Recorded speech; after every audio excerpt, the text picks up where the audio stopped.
Hey, look at that. Oh, is that the camera moving or is that my neck? I can't tell. He didn't want to stop for the intro. Yeah, we get it on the way in, baby.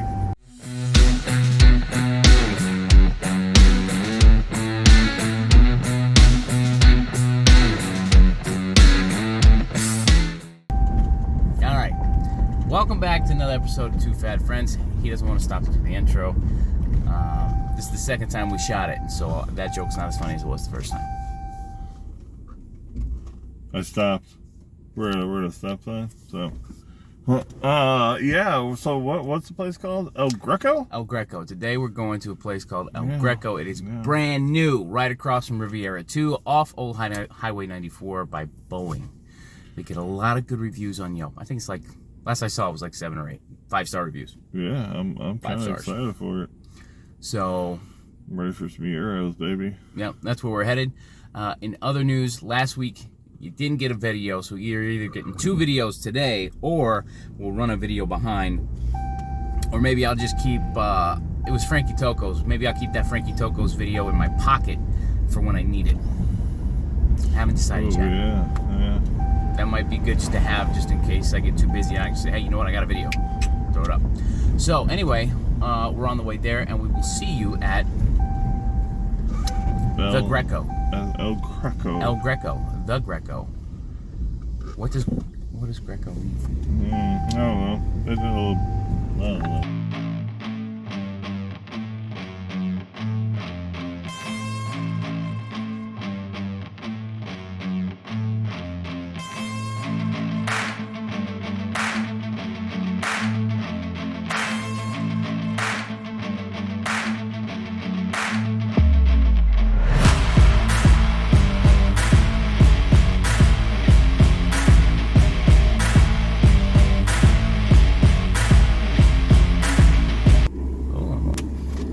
Alright, we just arrived at, it says GY. I thought it was called the Greco.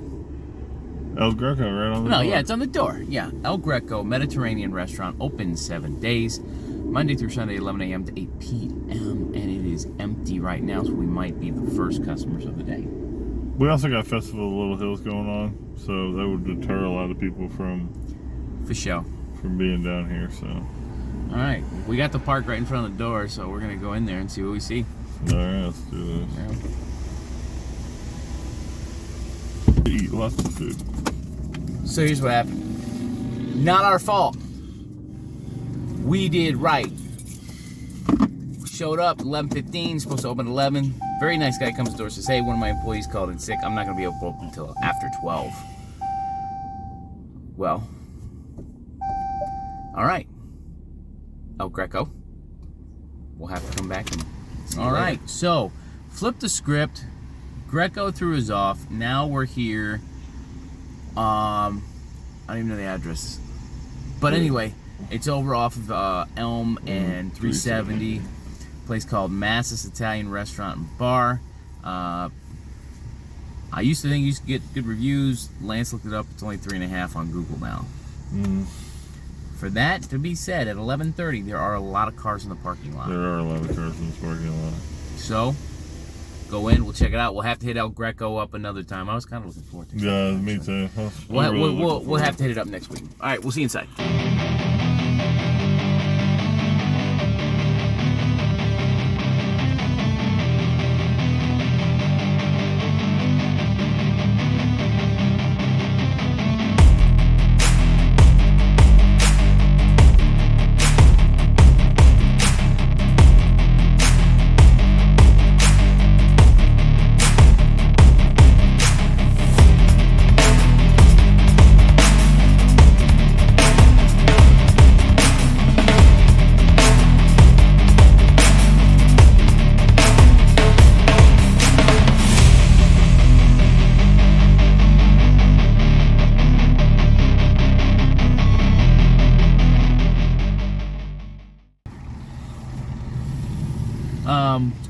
When you go in, on the outside, they have this beautiful patio and this very interesting, like, tented curbside pickup place. Very cool.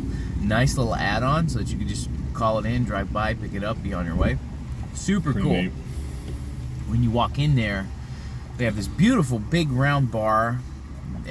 All the windows are all tinted, so it's very dimly lit inside. And so here's where I start having problems.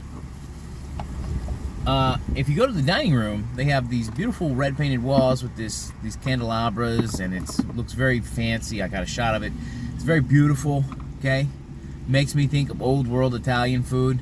And then I look over towards the bar, and they're playing Chris Stapleton. They got big horns mounted above the bar, okay? It's very odd. It's very odd, and it seems to me the decor doesn't fit whatever they are. And so then when we're sitting down and I'm looking at the menu, I'm thinking to myself, okay, obviously this must be, they're either trying to do fine dining or bar food, right? I don't know.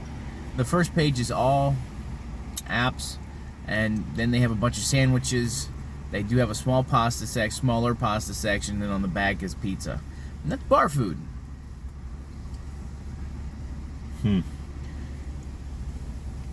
Full page of appetizers. A full page of appetizers. Like, not like 5, but like a full page. Full page. It's crazy. And they actually have toast ravioli and cannelloni bites. And I'm wondering, do they just take the frozen toast ravioli and cut the corners off and then... I mean, I'm not wrong. That's funny. You know what I mean? So, anyway. We were there. Do you have anything you want to say about walking in there? I was confused. I don't know. So yeah, it's turn of the century, whatever the hell's going on in there. It is a little bit confusing. I don't really look. I don't know in the business. What the hell do I care? But I care. It is kind of a weird message you're sending to your customers of how different it is outside to what it is on the inside. And I tell you why I care about the way it looks inside. Because if I'm going to rate a restaurant and I'm going to say this is the best Italian food for you to get in St. Charles, I want it to be on point. I want you to walk in there and be like, oh yeah. Now, we haven't been to Pio's yet. We plan to go to Pio's, but when you go into Pio's, you get that real old world. And you walk in there and guess what you're expecting? And you get it. You know what I mean? I want you to get what you expect when you walk in. I want everything. But anyway, when we were there, off of the one page of appetizers, we got the meatballs. Yeah, the baked meatballs. Baked meatballs, and they also had another baked meatball, but had their pepe sauce. The waitress was kind of like, eh, and we were like, it could have went either way, but I guess she leaned toward just the regular baked ones. Yeah. Let's start out on that because that was on a heavier price for four meatballs. Yeah, it was like $13 for 4 of them. Which I guess I guess it is what it is right now. Time wise, I don't know what prices of markups and all that other what's happening out there. However, I can tell you this: the meatball was the worst part of it. Yep, without a doubt. The sauce, great. Cheese, cheese, good. Mm-hmm. Meatball, Not only that, pretty sure that son bitch was frozen. It was. You could tell I didn't make those meatballs in house. And when they come out, they've got these meatballs in this beautiful sauce covered with this cheese, and the cheese is melted on top, and it looks very great. And what was fantastic about it is that it comes out very fast. That's like, for me, if I order something and within 5 minutes I have that appetizer on my table, I already know you didn't make this. You know, sure did. And the meatballs, while they were big, when you cut them in half, you could see just how they almost looked like they were boiled or something, because there was no char on the outside of the meatball, and the inside was so finely minced that you could cut it, and you were getting these perfect, like, right angles from where you cut it. You know what I mean? Yeah.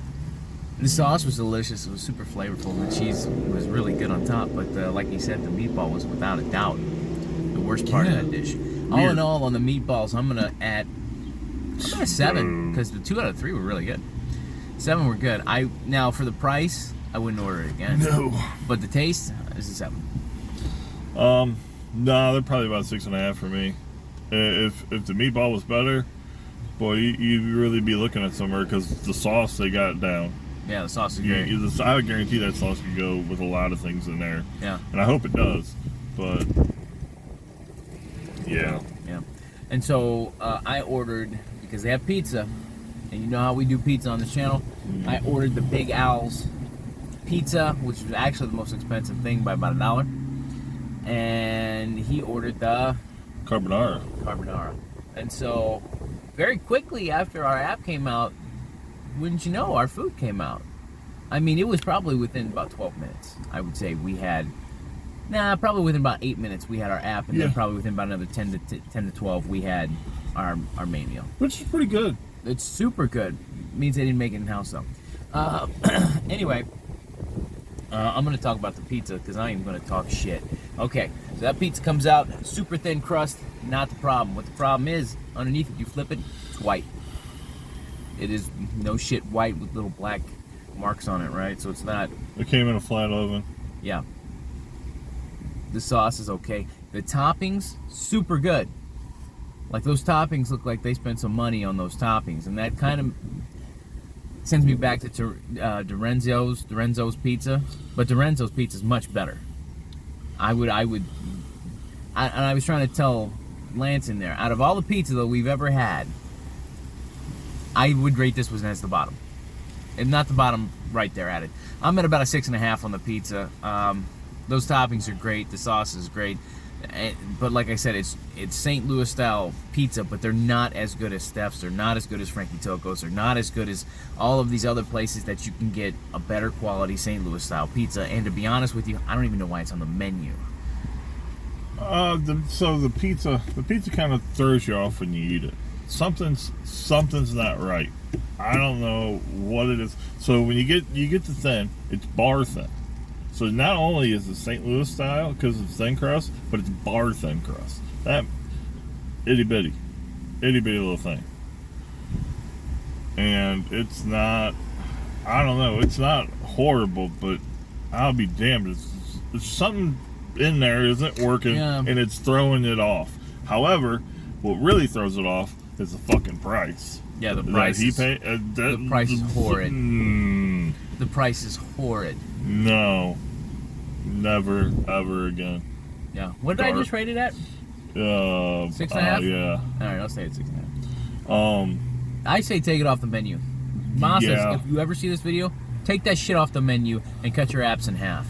You'll be happier you did. Yeah. Your pasta there is great. Oh, that carbonara that I ate, it was great. Yeah. I can't really tell you anything wrong with it at all because I enjoyed the shit out of it. Yeah, mushrooms were good. Yeah. I would have liked a little more bacon in there, but that's just me being me. Sauce is great. Noodles were done perfect. I got no complaints. Yeah, that carbonara, man. So flavorful, I mean, the carbonara creamy. is right around like 7.5 and 8. I liked it. Yeah. I'd give the carbonara 7.5. It was so creamy. It was so good. The sauce was so delicious. It just makes me wonder why, if we serve pasta that well. Yeah, why? I mean, why are we serving subpar fucking pizza with a whole page of fucking quick turn apps that don't need to fucking be there? We don't need 2 different kinds of meatballs. No, you don't. And you just make one meatball in house with that great sauce, and you will sell money. Make that meatball in house, and then you can start charging $13 for it, and people will pay it because you seasoned the meatball right. It's real. Yeah. I don't even want to get into it. Overall, Massa's is a very confusing experience, and I would give Massa's a 7. I'm sure if I came back in here, if my pockets were deeper, that there are really good things in here too, just like the carbonara. But yeah, but you got to go through 5 fucking pages of menu. Now you just made up my decision. I'm gonna dog them out. I'm giving Massa's a 6. Too fucking confusing, too overpriced for what you get, and they don't make shit in house. Best thing in here is the pasta. Come for the pasta, don't come for anything else. Yeah, that carbonara was good. I can't say much about anything else, but if that dish is good, I imagine the other ones are going to be relatively close, if not better. All I'm saying, we make that good of pasta. and we serve up trash elsewhere. Yeah, all right. I'm not too sure why we're serving a ton of other stuff. I mean, you guys are an Italian restaurant. Serve Italian fucking food and just be done with it. Yes, pizza's Italian, but your guys' You're serving St. Louis style pizza in St. Louis. Yeah, like, you're not even. Yeah, other you're places not even, make better ones. Like, so why are we doing it? It makes no sense. Serve an Italian pizza, man, with the real shit. Like, Fam, I'm gonna get off of them. I think we should get off them. Let's get off them. All right, so we tried to go to El Greco today. It didn't work. We do want to go to El Greco, so that'll probably be your next week's video. Also, we're gonna run about a video behind, so you may get this one today, or you may get Frankie Toco's. If not, I may just keep one in the bank. Haven't decided yet. And if you have any other places that you think that we should go, put it in the comments down below. I think we are gonna try and hop the pond. Is it hopping the pond? Crossing the river. Okay, we're gonna cross the river here. I think we got one more place that we're gonna try to hit up over on this side. But without anybody else's suggestions or anything like that, we're gonna cross over into the big STL. Yep. And find out what's going on over there. Yeah, man. Super excited for that. So thanks for watching. Like, comment, subscribe, and we'll see you next time. See you.